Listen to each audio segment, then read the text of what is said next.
Hey yo, good day everyone. Welcome to another video dito sa Man Cannot Ride.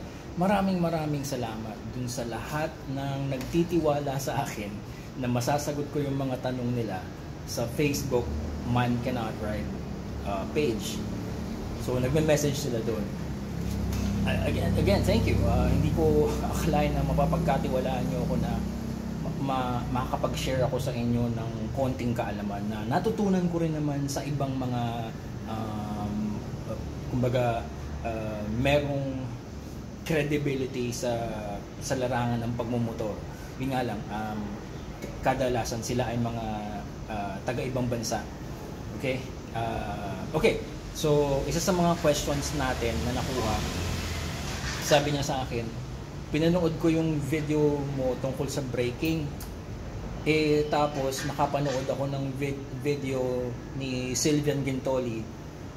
Bakit kakaiba yung itinuturo mo?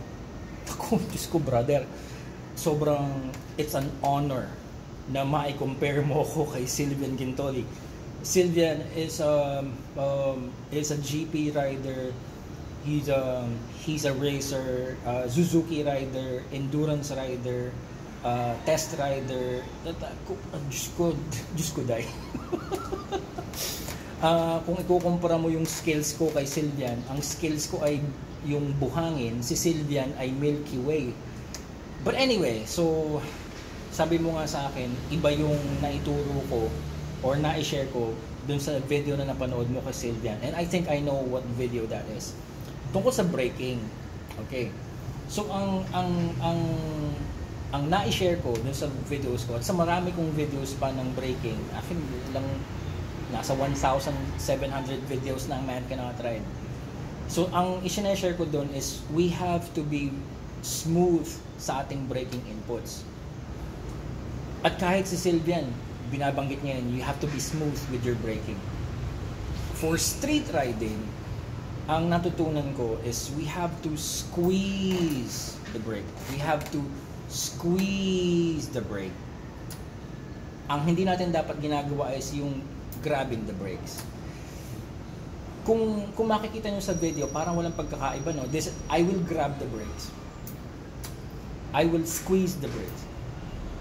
Parang wala kayong masyadong nakikitang pagkakaiba. But it's more of yung the feeling of putting the pressure do sa brake lever.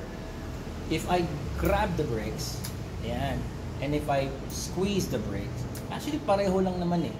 Pareho lang. Yung pressure build up, umaabot pa rin ako. Let's say, I will squeeze the brake to 50%. I will grab the brakes to 50%. Halos pareho lang, di ba? Eto ka. Nasa ng pagkakaiba? Bakit nasabi na iba yung napanood niyang video dun sa isang professional rider? Si Sylvian kasi, ang yung tinuturo niya is more for racing. Okay? Yung i-share ko is more for street riding. Pag tinignan niyo yung build up ng pressure ng brake pressure for street riding, siya ay progressive.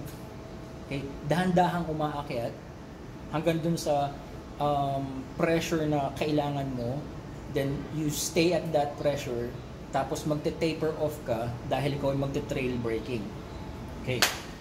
For racing, it's quite different.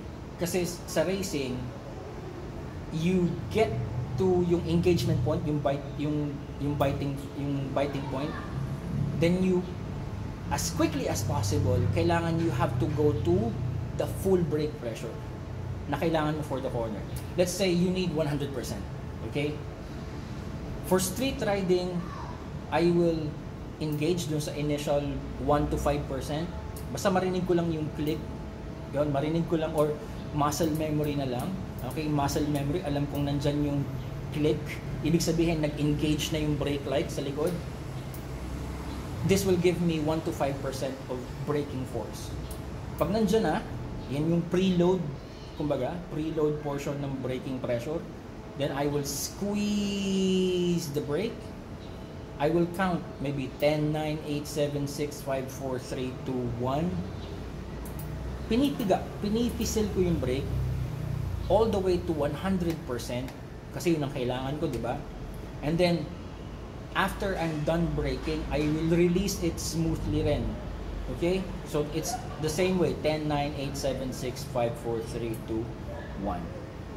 Now, yung ano nun, kung i-graph mo yun, yung increase ng pressure nun is progressive pataas. Peak pressure tapos taper off. For racing, mas aggressive. Kasi for racing, pagdating ko dun sa preload, okay, preload pressure, I will squeeze the brake really, really fast kasi I need to get to 100%. Ang graph nun, preload portion, angat agad. Angat agad to the highest brake pressure. Tapos doon ako, maintain ako doon, tapos trail brake. So yung graph ng street riding, dahan-dahan, taper.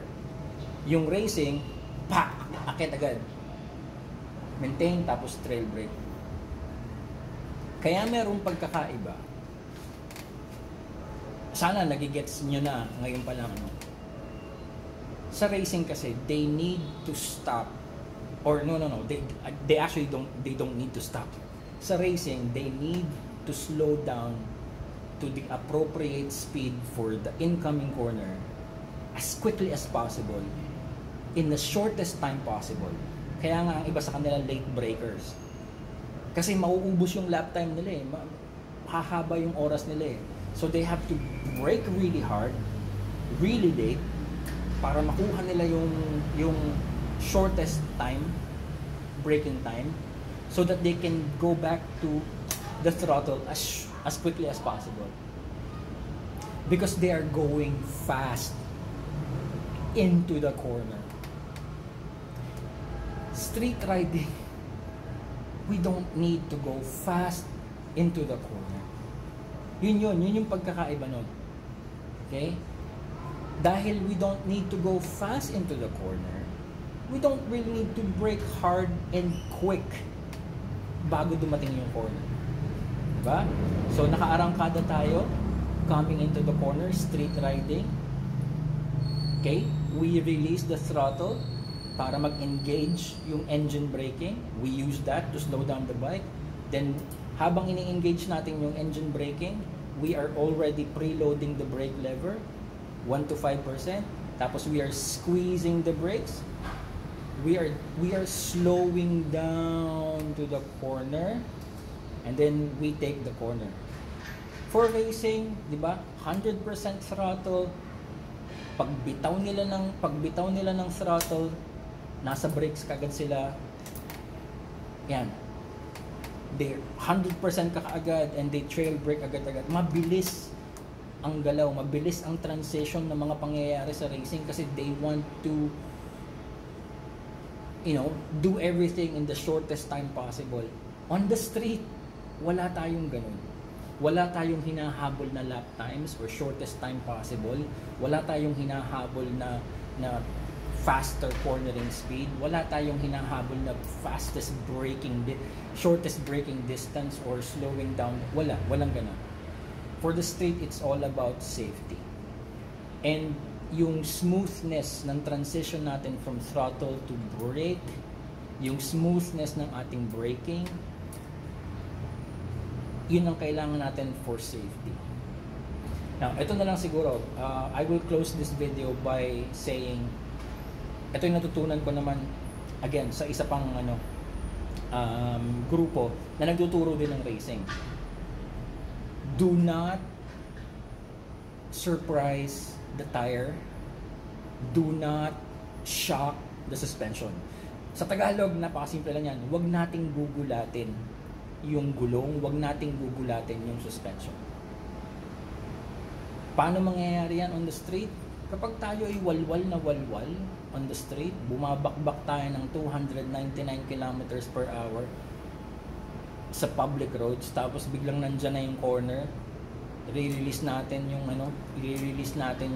yung throttle, mag-i-engine brake yan, magda-dive ang front, i-engage natin ng 100% braking kasi hinahabol natin yung cornering speed dahil kailangan tayo mag-late brake, tapos mahabol natin yung apex para makuha natin yung lap. Ang mangyayari, the bike will be unstable. Ngayon, sa racing, okay lang yun eh. Kasi matataas ang level ng skills ng racers eh. They can handle that. They can manage that. On the street, we don't need to do that. So, kapag ginulat natin yung tire, ginulat natin yung suspension because of grabbing the brakes, of heavy braking, dahil tayo sobrang bilis, binibigyan lang natin ng rason na maging unstable yung motor. Kapag naging unstable yung motor, mako-compromise yung ating control. Ngayon, kahit pa sabihin magaling tayong rider, pero we are on public roads, napakaraming factors na. So yun siguro yung pagkakaiba. Sabi ko kasi, ang sabi ko kasi sa mga videos ko, we have to squeeze the brake, 10, 8, 9, 8, 7, 6, 5, 4, 3, 2, 1. Progressive, maintain, taper, trail brake. Sa racing, it's different. Everything is fast, everything is quick, everything is urgent.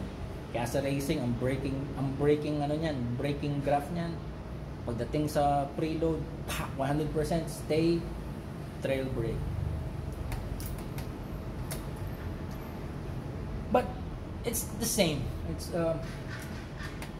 the same principle. You have to, sa next topic na lang siguro. Abangan nyo na lang ibang mga videos. I will see you on the next one dito sa Mantinang. Maraming salamat ulit sa mga nagpapadala ng questions sa Facebook page.